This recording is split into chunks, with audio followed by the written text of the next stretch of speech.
Can an undergraduate student actually publish a paper without necessarily taking on a professor as a co-author? Well, sounds exciting. If you've ever thought about taking that leap, you might find yourself wondering, what are the hidden challenges about that? Will they let me do it? Is there some kind of hidden mafia that will reject me because I'm not one of them and I'm not accompanied by one of them? Well, in this video, we'll unpack the motivations for independent publishing and reveal what you truly need to know before diving in and how you might actually do it. And you might be surprised by what you discover. Stay tuned to find out whether writing as a sole author is truly the best path for your research. Welcome to Frank's Diana Explains. I'm a computer science professor at the University of Cambridge, and I've published over 70 peer-reviewed papers, some of which with my undergraduates. And this video is in response to a question from one of my viewers who calls himself Frequentia Jogos and who was commenting on this other video up there, which I guess you will be also interested in if you want to publish a paper on your own. So let's dive into it. Now, first of all, let's try to understand why would a student want to publish a paper on their own without a professor. One possibility is a concern about getting credit. So some students might fear that collaborating with a professor may lead to their own personal contribution being diminished, or maybe their idea being misrepresented, or even their idea being stolen. And so the desire to claim full credit for the paper is perhaps a powerful motivator in some cases. And so this is what leads you to want to publish on your own. Another possibility is that the student might worry about whether the collaboration would work well. And so they say to themselves, if I work with a professor, then maybe this will limit my creative freedom. There will be things that the professor will not let me say. It just doesn't seem to fit in what the view of the professor is of the writing of a paper. And maybe also they think that the professor might overshadow the student's contribution or reframe their ideas in a way that misrepresents them. And so this collaboration might be frustrating. And another thing I can imagine is that there's just a desire for autonomy from the student, and the student wants to just take public ownership of their own ideas, and this is the motive that leads them to want to publish independently, some kind of self-determination type of thing. All right. If you want to go alone, then what are the challenges of writing as a sole author who doesn't have a lot of experience? Well, first of all, there's the issue of navigating this unknown territory. Without guidance of someone experienced, you may face a rather steep learning curve regarding the intricacies of the peer-reviewed publishing process, from basic stuff like formatting, submission requirements, and so on, to other more serious stuff about how an idea should be framed and placed into context and be sufficiently watertight that people can't poke holes in your arguments. So independent researchers often face a higher likelihood of rejection, especially if they don't have experience in crafting a compelling submission. And they may underestimate the intricacies of presenting their ideas in a way that will be perceived as strong.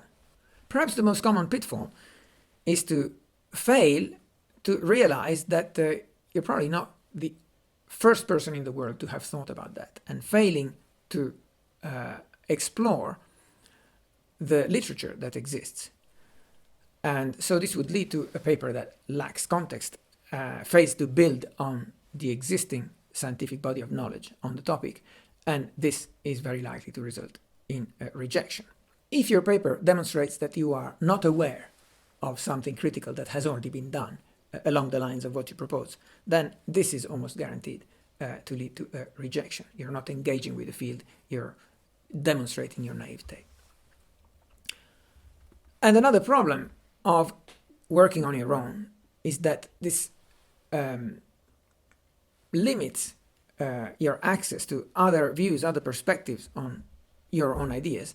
And so you can't refine them, you can't challenge your assumptions if you're writing only by yourself. And another bad point of working on your own is that sometimes you will get rejection, more so at the beginning. I mean, I got plenty of rejections myself. And if you are writing the paper on your own, then a rejection, especially when you're inexperienced, is quite crushing. Whereas if you are in a team with someone else who's been there before, then they can cheer you up by showing you ways in which this rejection can be taken constructively and turned into an acceptance in the future.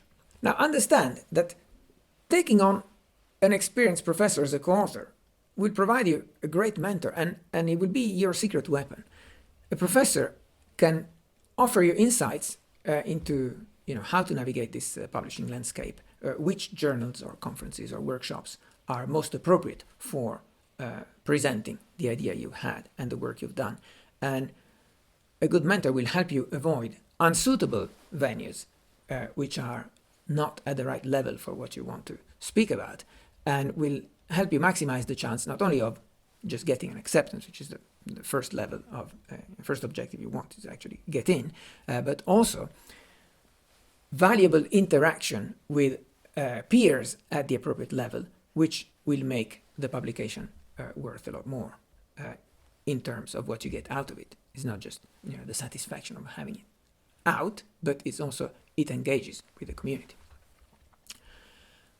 Another good thing about teaming up with someone experienced is that having this mentor will help you learn something about improving your research method, improving your writing style, and so on. And all this will be helping you build a solid foundation for your future projects, your future articles, and anything you want to do. You have to learn somewhere, and it's easier to learn if you have someone showing you how to do it.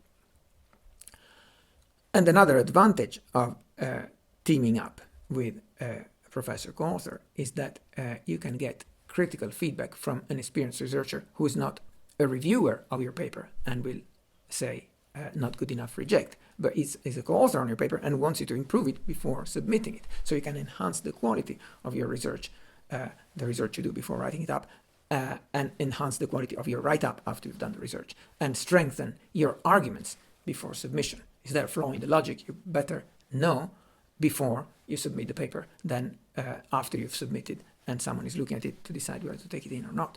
So, and I stress, this is not just about improving the quality of your prose. It's really about improving your ideas, and before that, improving your research methods and what you actually do that you then write about.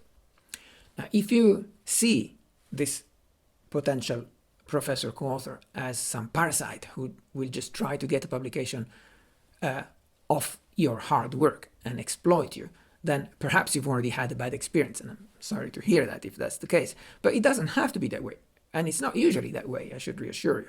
There are good reasons why it's beneficial for an undergraduate to co-author with a professor. It's not mandatory, but it can be good for you. And there are the same kind of reasons why if you want to go on some kind of a photo safari to shoot pictures of exotic animals, it's better to visit the jungle or the rainforest or the cave or the desert with an experienced guide rather than just going on your own.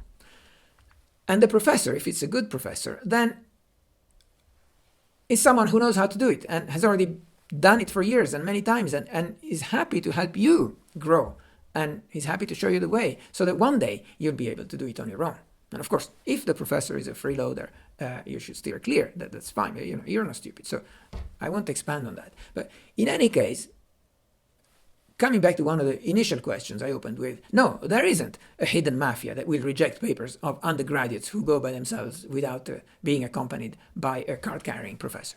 But still, many naive first-time authors do get rejected, and then they believe that conspiracy theory, whereas the much simpler truth is simply that they just don't know how it's done. They don't know the quality standards of the field, and they would have a much easier time if they allowed themselves to be guided by someone who's already published dozens of papers. And although they won't write that in their CV, has also learned from dozens of rejections.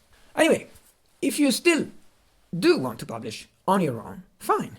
But the first thing to do in that case is not to be overambitious with the venue you want to submit to. Don't send your masterpiece to the most competitive top-tier conference or journal where even the big cheese professor has collected a bunch of rejections. I got plenty of rejections from top-tier places. I'm not ashamed of it. Everybody has. And instead, what you should do is to send your work to a small workshop to begin with, one that accepts half-baked stuff rather than fully finished, perfect submissions. That's the kind of stuff that typically sum up multi-year projects that have involved dozens of PhD-level researchers. So don't put yourself in a competition with that kind of other article. And the second thing, once you've identified a venue where you have some realistic chance, is to read past issues of the proceedings of that workshop or of that paper or the publication, whatever it is, so that you begin to internalize the style and the format that is objectively acceptable for that kind of venue. And if you do these two things diligently, choosing the right venue and familiarizing yourself with things that have been published in that venue, then you do have a fair chance of getting accepted, even if you write on your own.